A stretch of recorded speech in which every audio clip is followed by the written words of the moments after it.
আসসালামু আলাইকুম। আজকে সর্বশেষ সংবাদ জানাবো আমি নুসরাত। প্রথমেই জানিয়ে দেব সংবাদ শিরোনাম। প্রথমবারের মতো পরীক্ষার্থীদের পাশে ইসলামী ছাত্রী সংস্থা। ইরানে নতুন হামলার বিষয়ে ট্রাম্পকে জানাবেন নেতানিয়াহু।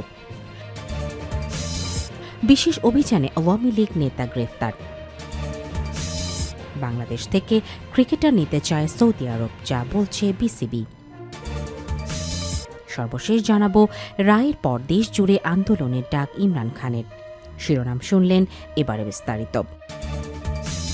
প্রথমবারের মতো পরীক্ষার্থীদের পাশে ইসলামী ছাত্রী সংস্থা। জাহাঙ্গীরনগর বিশ্ববিদ্যালয় 2025-26 শিক্ষাবর্ষের স্নাতক সম্মান প্রথম বর্ষের ভর্তি পরীক্ষা উপলক্ষে বাংলাদেশ ইসলামী ছাত্রী সংস্থা জাহাঙ্গীরনগর বিশ্ববিদ্যালয় শাখার পক্ষ থেকে হেল্প ডেস্ক ও তথ্য সেবা কেন্দ্র টেন্ট স্থাপন করা হয়েছে। রোববার 21 ডিসেম্বর ছাত্রী সংস্থার টেন্ট সকাল থেকে ভর্তিচ্ছুক শিক্ষার্থী ও অভিভাবকদের সেবা দিয়ে যাচ্ছেন। ছাত্রী সংস্থার টেন্ট থেকে সেবা পেয়ে এক অভিভাবক বলেন, জাহাঙ্গীরনগর বিশ্ববিদ্যালয়ের ইসলামী ছাত্রী সংস্থার টেন্টে এসে সকালেই বসেছি। তারা তথ্য ও দিক নির্দেশনা দিয়েছে। তাদের এই উদ্যোগকে সাধুবাদ জানাই। ভর্তিচ্ছুক পরীক্ষার্থীরা এবং অভিভাবকদের এই ছাত্রী সংস্থার টেন্টে এসে নির্দ্বিধায় সেবা নিতে পারবেন। তাদের ব্যবহার ও সেবায় আমি খুবই মুগ্ধ। জাহাঙ্গীরনগর বিশ্ববিদ্যালয়ের ইসলামী ছাত্রী সংস্থার টেন্টের নেতৃত্বে থাকা বিশ্ববিদ্যালয়ের আন্তর্জাতিক সম্পর্ক বিভাগের 52তম ব্যাচের শিক্ষার্থী জান্নাতুল ফেরদৌস বলেন, ছাত্র সংস্থার পক্ষ থেকে জাহাঙ্গীরনগর বিশ্ববিদ্যালয়ে প্রথমবারের মতো আমরা টেন্ট স্থাপন করেছি। এখানে মেয়েদের জন্য জরুরি ঔষধ ও স্যানিটারি ন্যাপকিনের ব্যবস্থা রাখা হয়েছে। পাশাপাশি টোকেন সংগ্রহের মাধ্যমে ব্যাগ রাখার সুব্যবস্থা রয়েছে। এছাড়া আমাদের এখানে বিভিন্ন ধরনের ইসলামিক বই রয়েছে, কেউ চাইলে সেগুলো কিনে দিতে পারবে। সেই সাথে নামাজের জন্য সংরক্ষিত স্থান রয়েছে। ইরানে নতুন হামলার বিষয়ে ট্রাম্পকে জানাবেন নেতানিয়াহু। ইরান তার ব্যালিস্টিক ক্ষেপণাস্ত্র কর্মসূচির উৎপাদন বাড়াচ্ছে, এ নিয়ে গভীর উদ্বেগ প্রকাশ করেছে ইসরায়েল। এই পরিস্থিতিতে ইরানের সম্ভাব্য নতুন সামরিক হামলার বিষয়টি যুক্তরাষ্ট্রের প্রেসিডেন্ট ডোনাল্ড ট্রাম্পকে জানানোর পরিকল্পনা করেছেন ইসরায়েলের প্রধানমন্ত্রী বেনিয়ামিন নেতানিয়াহু। শনিবার 20 ডিসেম্বর মার্কিন গণমাধ্যম এনবিসি নিউজের বরাতে রয়টার্স জানায়, চলতি বছরের মাঝামাঝি ইসরায়েলি হামলায় ক্ষতিগ্রস্ত হওয়ার পর ইরান ক্ষেপণাস্ত্র উৎপাদন পুনরায় সম্প্রসারণ করছে বলে মনে করছে Tel Aviv.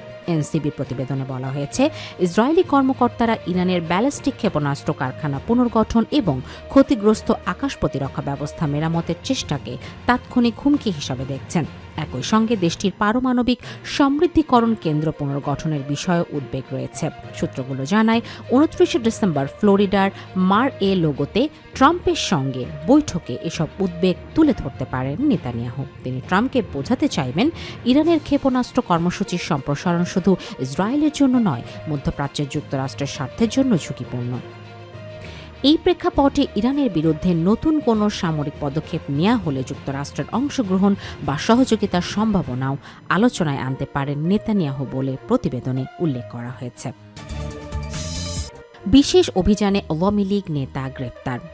পটুয়াখালীতে devil hunt phase 2 অভিযানের কার্যক্রম নিষিদ্ধ বাউফল সদর ইউনিয়ন আওয়ামী লীগের সাংগঠনিক সম্পাদক এটিএম কাউসারকে গ্রেফতার করেছে পুলিশ। শনিবার 20 ডিসেম্বর রাত 11:30টার দিকে বাউফল উপজেলার সদর ইউনিয়নের 6 নং ওয়ার্ডের বুজরুক আলী শিকদার বাড়ির মাদ্রাসার সামনে থেকে তাকে গ্রেফতার করা হয়। কাউসার একই এলাকার নূর হোসেনের ছেলে।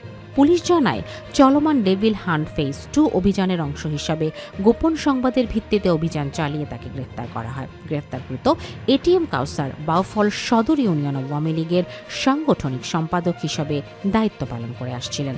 এ বিষয়ে বাউফল থানার ওসি সিদ্দিকুর রহমান বলেন, গ্রেফতারের পর তাকে থানায় নেওয়া হয়েছে এবং তার বিরুদ্ধে আইনানুগ ব্যবস্থা প্রক্রিয়াধীন। বাংলাদেশ থেকে ক্রিকেটার নিতে চায় সৌদি আরব, যা বলছে বিসিবি।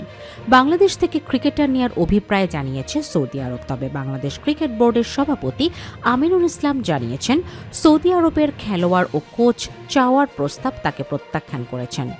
তিনি স্পষ্ট করে বলেন, দেশের স্বার্থের বাইরে গিয়ে এমন কিছু করা সম্ভব নয়।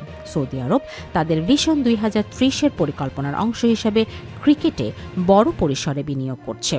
দেশটির ঘরোয়া ক্রিকেট শক্তিশালী করতে চায়, আন্তর্জাতিক পর্যায়ে দ্রুত এগোতে চায় তারা। লক্ষ্য একদিন বড় শক্তি হয়ে ওঠা। এই লক্ষ্যকে সামনে রেখে সৌদি আরব বিভিন্ন টেস্ট খেলুড়ে দেশের খেলোয়াড় ও কোচ নিতে আগ্রহ দেখাচ্ছে। প্রয়োজনীয় আইনি প্রক্রিয়া শেষ করে দীর্ঘমেয়াদে তাদের নিয়ে খেলানোর পরিকল্পনা রয়েছে। আগে একই পথে হেঁটেছে সংযুক্ত আরব আমিরাত ও যুক্তরাষ্ট্র। ক্রিকবাজ জানিয়েছে, সম্প্রতি সৌদি আরব বাংলাদেশ ক্রিকেট বোর্ডের কাছে এই অনুরোধ জানায়, তবে বিসিবি সেই প্রস্তাব নাকচ করে দেয়। এই বিষয়ে বিসিবি সভাপতি বলেন, আপনি বলতে পারেন তারা 2 মাস আগে আমার সঙ্গে যোগাযোগ করেছিল, আমি তখনই না বলে দিয়েছি। তিনি আরও বলেন, তারা আমাদের কাছে পুরুষ ও নারী খেলোয়াড় চেয়েছে, পরে কোচও চেয়েছে, কিন্তু নিজের দেশের স্বার্থের ক্ষতি করে আমরা এটা কিভাবে করতে পারি। সৌদি আরব এরই মধ্যে বিশ্ব ক্রীড়াঙ্গনে বড় বিনিয়োগ করছে। লিভ গলফ, ফর্মুলা 1 এবং 2034 ফিফা বিশ্বকাপে তারা বড় ভূমিকা রাখছে। এখন আইসিসি ও এসিসির সহায়তায় তারা ক্রিকেটেও নিজেদের জায়গা তৈরি করতে চায়। উপসাগরীয় অঞ্চলে ক্রিকেটের নতুন কেন্দ্র হতে চায় সৌদি আরব। রায়ের পর দেশ জুড়ে আন্দোলনের ডাক ইমরান খানের। তোষাখানা 2 মামলার কারাদণ্ডের রায়ের পর দেশ জুড়ে আন্দোলনের ডাক দিয়েছেন পাকিস্তানের সাবেক প্রধানমন্ত্রী ও পাকিস্তান তেহরিকে ইনসাফ পিটিআই এর প্রধান ইমরান খান। একই সঙ্গে তিনি ইসলামাবাদ হাইকোর্ট রায়ের বিরুদ্ধে আপিল করার ঘোষণা দিয়েছেন। শনিবার 20 ডিসেম্বর আদালতের রায় ঘোষণার পর ইমরান খান তার আইনজীবীর মাধ্যমে এই বার্তা দেন। কারাগারে থাকায় তিনি বর্তমানে নিজের সামাজিক যোগাযোগ মাধ্যম ব্যবহার করতে পারছেন না। আইনজীবীর সঙ্গে কথোপকথনের বিবরণ সামাজিক যোগাযোগ মাধ্যমের এক্সে প্রকাশ করে জানানো হয়, ইমরান খান খাইবার পাখতুনখোয়ার মুখ্যমন্ত্রী সোহাইল আফ্রিদিকে রাজপথে আন্দোলনের প্রস্তুতি নিতে নির্দেশ দিয়েছেন। তিনি বলেন, নিজেদের অধিকার আদায়ের জন্য পুরো জাতিকে জেগে উঠতে হবে। ইমরান খান বলেন, এই মামলায় সাজা তার কাছে নতুন কিছু নয়। তিনি জানান, আইনজীবীদের ইতোমধ্যে হাইকোর্টে যাওয়ার নির্দেশ দিয়েছেন। তার ভাষায়, গত 3 বছরে যেসব ভিত্তিহীন রায় ও সাজা দেওয়া হয়েছে, তোষাখানা 2 মামলার রায়ও তার ব্যতিক্রম নয়। কোনো প্রমাণ ছাড়াই এবং আইনি প্রক্রিয়া পূরণ না করে তড়িঘড়ি এই রায় দেওয়া হয়েছে। আমাদের এই আইনজীবীর কথাও শোনা হয়নি। তিনি আরও বলেন, আইনি শাসন ও সংবিধান পুনঃপ্রতিষ্ঠার জন্য ইনসাফ লয়ার্স ফোরাম ও আইনজীবী সমাজের সামনে আসা এখন অনিবার্য। ন্যায় বিচার ছাড়া অর্থনৈতিক উন্নয়ন সম্ভব নয় বলেও মন্তব্য করেন তিনি। রাজনৈতিক প্রতিশোধ। এক বিবৃতিতে পিটিআই এই রায়কে চরম অসাংবিধানিক, অবৈধ, বিদ্বেষপ্রসূত এবং রাজনৈতিক প্রতিশোধের জঘন্য উদাহরণ বলে অভিহিত করেছে। দলটির নেতারা অভিযোগ করেছেন, ইমরান খানের কারাবাস দীর্ঘায়িত করতেই এই সাজা দেওয়া হয়েছে এবং এর মাধ্যমে একটি ভীত সন্ত্রস্ত ক্ষমতাসীন গোষ্ঠীকে সাময়িক স্বস্তি দেওয়া হচ্ছে। পিটিআইয়ের দাবি, পাকিস্তানে আইনের শাসনকে কবর দেওয়া হয়েছে এবং একটি অনুগত বিচার ব্যবস্থার মাধ্যমে পরিকল্পিতভাবে রাজনৈতিক প্রতিশোধ নেওয়া হচ্ছে। আদালতে বার্তা, শান্তিপূর্ণ প্রতিরোধের ঘোষণা।